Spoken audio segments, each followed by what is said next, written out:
Chapter consumer equilibrium में हम आगे बढ़ते हैं। आज का टॉपिक जो पहला है वो मैं बता रहा हूं, slope of indifference curve, IC का स्लोप।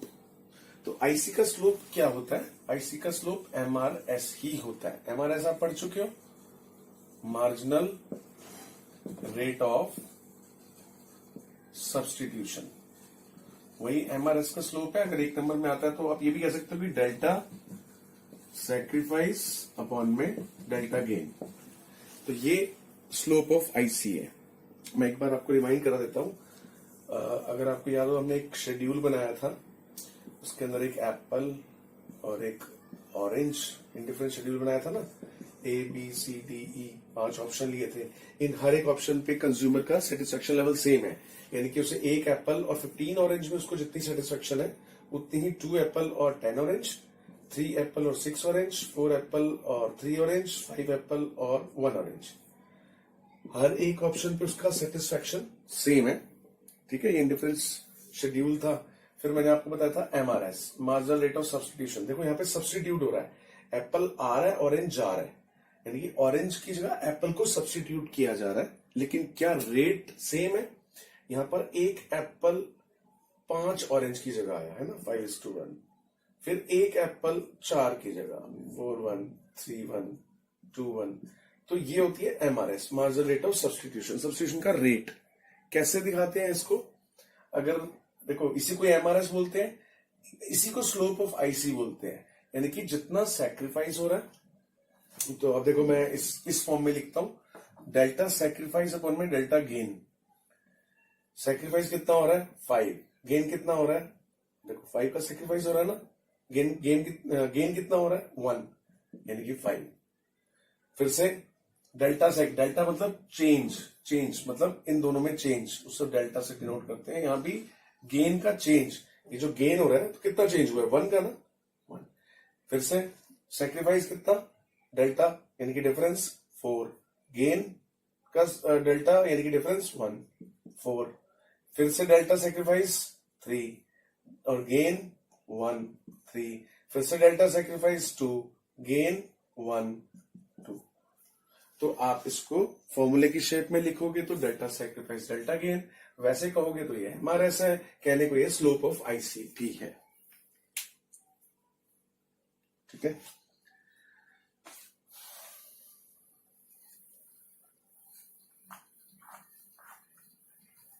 के अंदर अगला टॉपिक है हमारा consumer equilibrium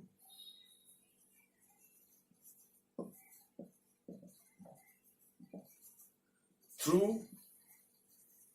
IC.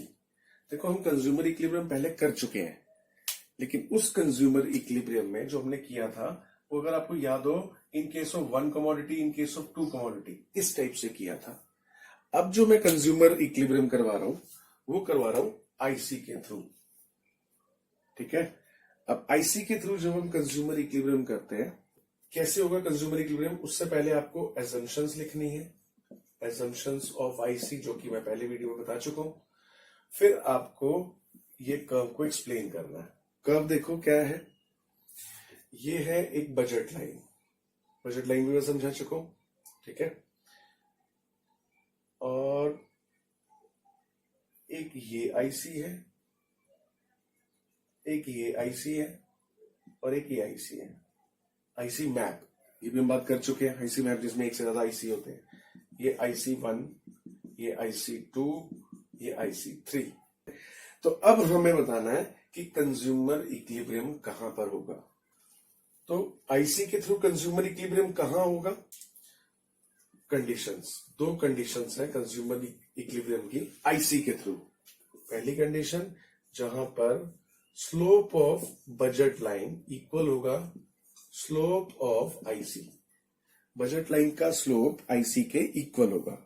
Budget line का स्लोप अगर आपको याद हो, ये भी मैंने पिछली वीडियो बताया, px अपॉन में py, यानी कि x का प्राइस, 2 कमोडिटीज है ना, एप्पल और ऑरेंज। तो एप्पल का प्राइस, ऑरेंज का प्राइस, यानी कि x का प्राइस, y का प्राइस इक्वल्स टू आईसी का स्लोप क्या है? डेल्टा सैक्रिफाइस अपॉन में डेल्टा गेन। तो यानी कि जहां पर दोनों का स्लोप सेम होगा,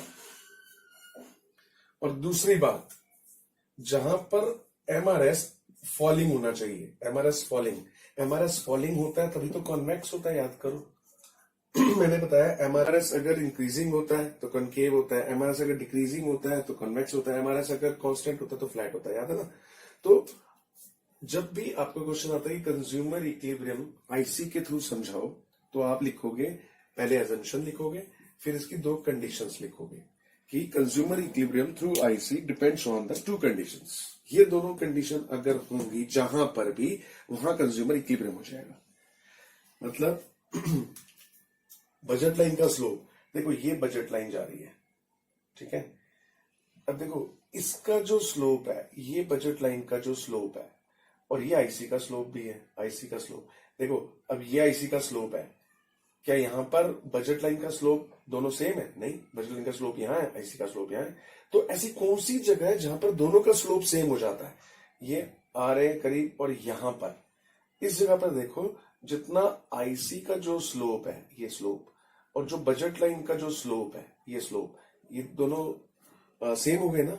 तो जहां पर देखो दोनों का स्लोप सेम है, एक तो ये कंडीशन, और दूसरा कॉन्वेक्स होना चाहिए। देखो ऐसा भी तो हो सकता है कि ये बजट लाइन हो और ये ऐसे मैंने बना दूं। अब देखो स्लोप तो यहां भी वही है, यहां भी स्लोप इसका सेम है और इसका स्लोप सेम है, तुम कहोगे यहां भी तो हो सकता है। इसलिए मैंने क्या कहा कि एक तो बजट लाइन और आईसी का स्लोप सेम हो, और आईसी ऐसा ना हो, आईसी ऐसा हो, कॉन्वेक्स हो, ठीक है। इसलिए दो कंडीशन, बजट लाइन का स्लोप, आईसी का स्लोप सेम हो, और आईसी कॉन्वेक्स हो। आईसी कॉन्वेक्स कब होता है? जब एमआरएस डिक्रीजिंग होता है। तो ये तो रही थियोरेटिकल बात। अब मैं इसके ऊपर आके आपको समझाता हूं। देखो यहां पर इस आईसी पे मान लिया कुछ पॉइंट्स हैं, ए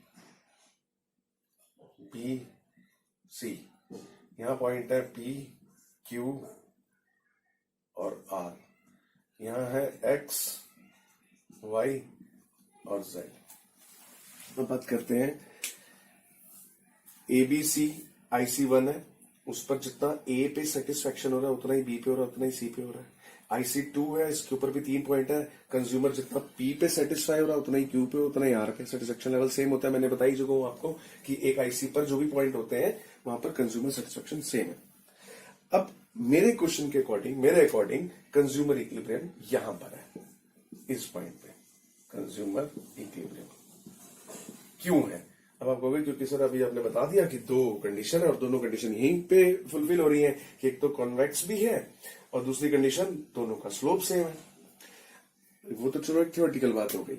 अब मैं फिर से प्रूव कर रहा हूं कि कंज्यूमर क्यों इसी पॉइंट पे रहेगा। अच्छा चलो, सबसे पहले बात करते हैं कि कंज्यूमर ए पॉइंट पे क्यों नहीं मतलब इक्विलिब्रियम में रहेगा। वो क्यों नहीं ए पॉइंट पे ही रहना चाहता, वो क्यों नहीं ए कॉम्बिनेशन खरीदना चाहता?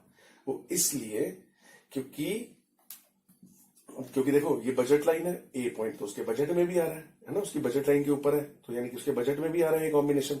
तो वो ये क्यों नहीं खरीदता, वो यहीं पे क्यों कंज्यूमर इक्विलिब्रियम है? क्योंकि ये है नीचे वाला आईसी, ये है ऊपर वाला आईसी।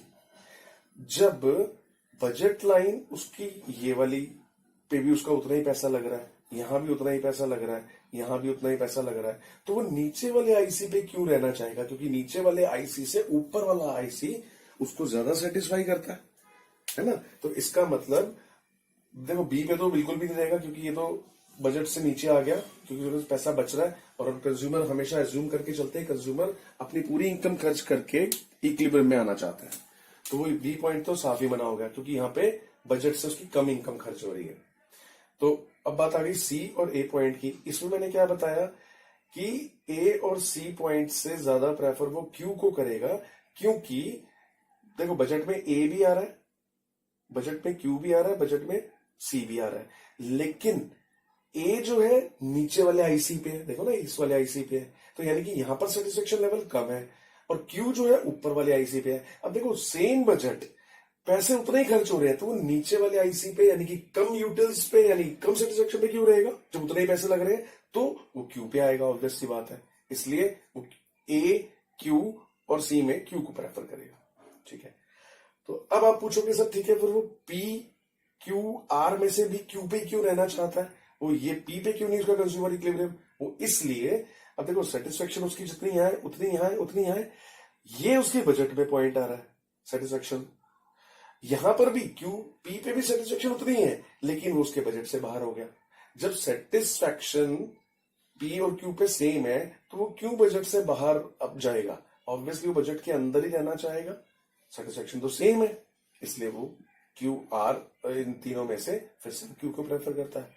अब कहोगे सर सेटिस्फैक्शन तो और ज्यादा तो एक्स वाई और जेड पे है, तो यहां क्यों नहीं जाता, यहां कैसे जाएगा, ये भी फिर से उसकी बजट से बाहर हो गया, है ना।